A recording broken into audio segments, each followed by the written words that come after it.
Kita mungkin tidak akan membaca seluruh materi yang ada di dalam kitab secara pleks, tidak. Tapi kita ambil yang penting-penting yang ada di hadapan kita. Di antaranya kalau kita koreksi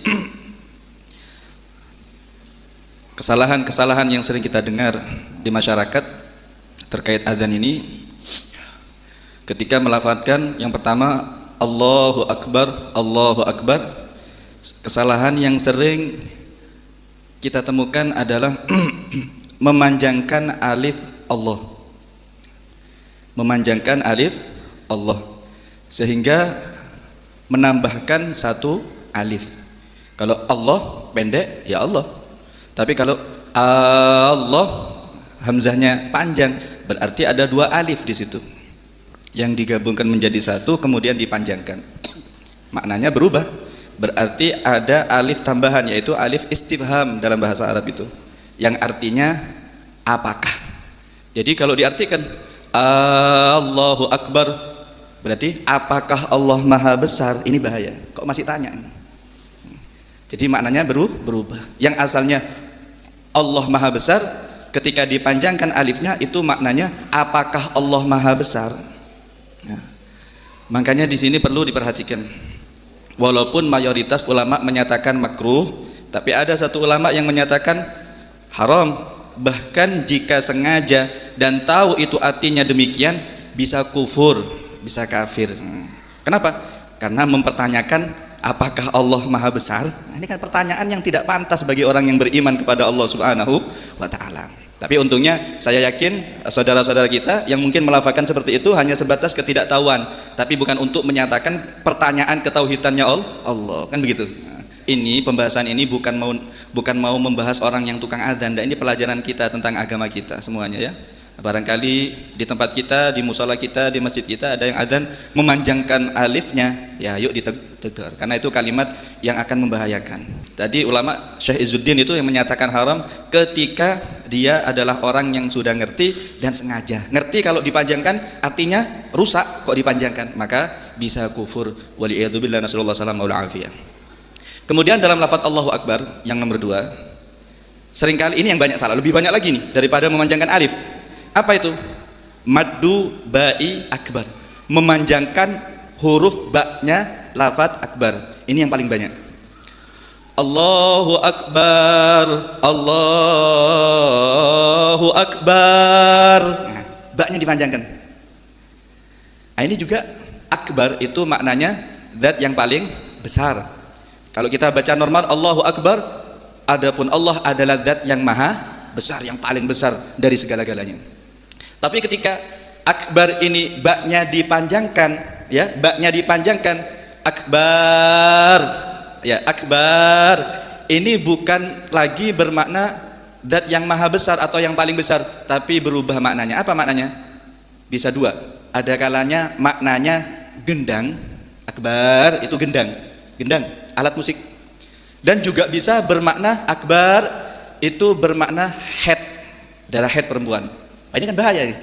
Nah, kalau salah berarti maknanya berubah. Adapun Allah adalah alat gendang, alat musik. Nah, mungkin kita ucapkan seperti ini apalagi menjadi keyakinan hati. Atau yang kedua maknanya darah head, Allahu Akbar berarti Allah adalah darah. Waliyadzubillah, nasallallahu alaihi wasallam. Makanya ini bukan hanya sekedar pelajaran adzan begitu saja, tapi di situ ada hal-hal yang banyak penting, dan ini terjadi di masyarakat kita. Banyak yang memanjangkan ba ini banyak, khususnya yang asik sama lagu. Sallallahu alaihi Muhammad. Biasanya yang asik-asik sama lagu dan melagu juga itu hukumnya nanti di melagu talhin. Ada nanti talhin, banyak ya kemakruhan-kemakruhan adzan, nanti insyaallah di belakang akan kita baca, tapi kita dahulukan kesalahan yang sering terjadi, yaitu memanjangkan lafaz akbar. Allahu Akbar, Allahu Akbar. Seperti itu normalnya ya. Jangan sampai ada yang dipanjangkan baik di alif ataupun di ba akbar, ba akbar. Sama itu. Tadi itu pembahasannya kayak alif. Kalau dibaca seperti itu dan dia tahu artinya rusak, sengaja bisa kufur kepada Allah Subhanahu wa taala, bisa kafir ya, bisa kufur.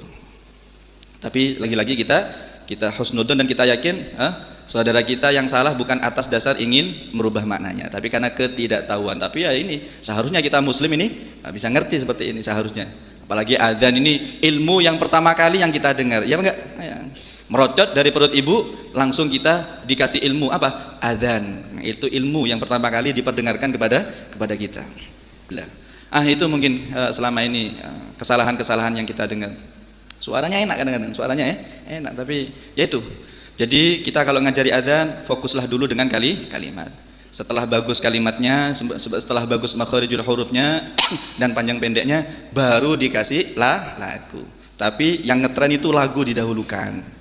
Apalagi muncul lagu baru, udah rebutan lagu itu, sehingga lalai dengan lafat-lafat ataupun yang penting dalam pelafatan adzan itu sendiri.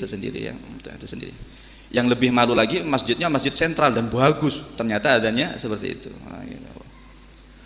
Jelas ini ya, jadi penting.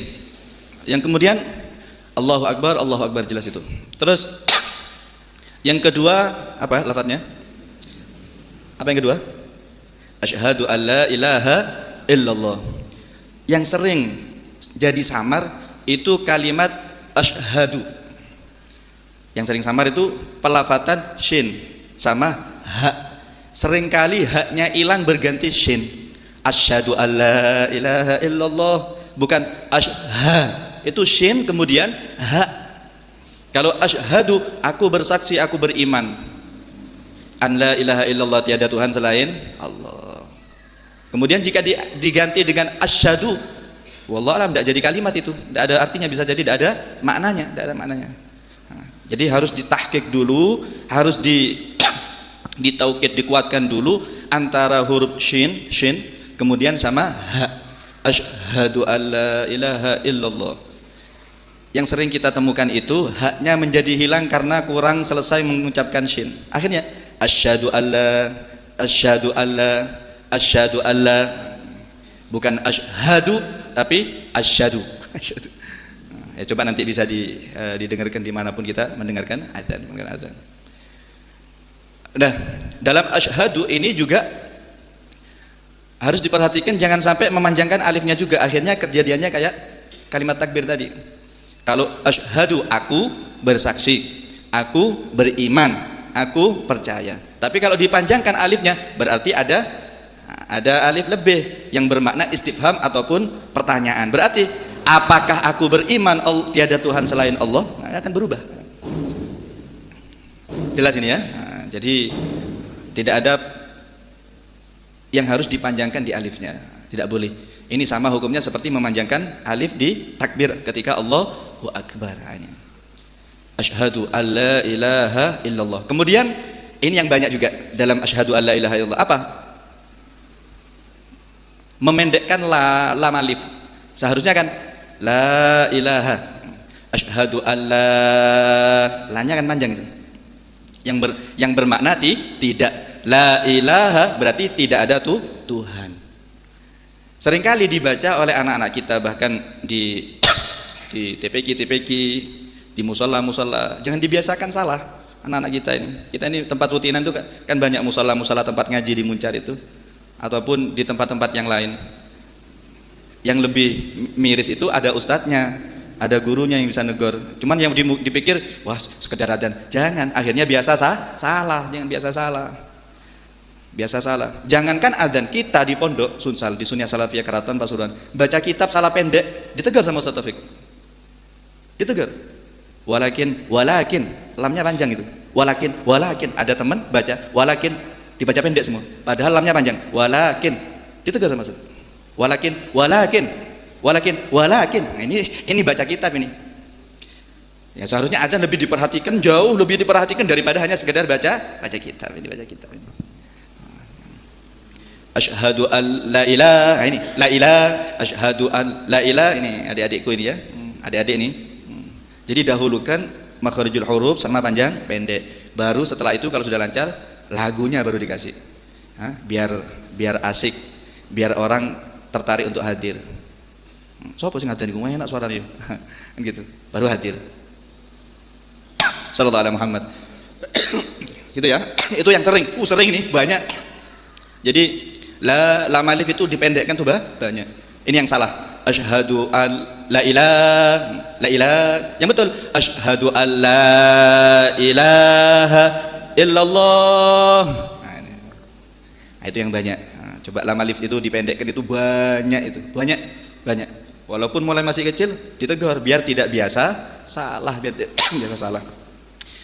Kemudian yang terakhir untuk kalimat ini itu diakhiri dengan apa itu? Asyhadu an la ilaha illallah. Diakhiri lafaz Allah. Terakhir hurufnya ha. Itu juga sering hilang. Biasanya terjadi karena panjangnya lagu. Asyhadu an la ilaha illallah.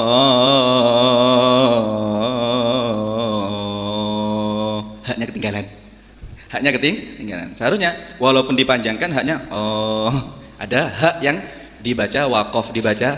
Nah, yang mungkin ini tidak begitu bahaya, tapi nanti di lafaz-lafaz setelahnya itu bisa bahaya. Bisa bahaya ketika huruf hilang itu maknanya. Nah, di antaranya adalah ketika mentiadakan hak dalam sholat. Hayya 'alas shalah itu kan tak marbutoh. Tak marbutoh kalau kita ngaji Quran ada di belakang dibaca waqaf bagaimana? Maka matinya seperti ha, kan gitu ya. Berarti hayya 'alas shalah harus ada ha itu di dada makhrajnya. Hayya 'alas shalah. Nah, biasanya hayya 'alas shalah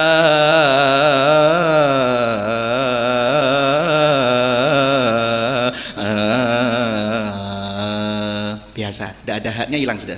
Itu ketika tak marbutoh dihilangkan ataupun hak dihilangkan pada lafaz as-shalah, maknanya bukan salat tapi berubah menjadi maknanya neraka. Berarti seharusnya hayya 'alas shalah itu ayo melaksanakan salat, karena bacaannya haknya dihilangkan berarti ayo menuju neraka. Sepele ya, tapi ternyata kan gitu.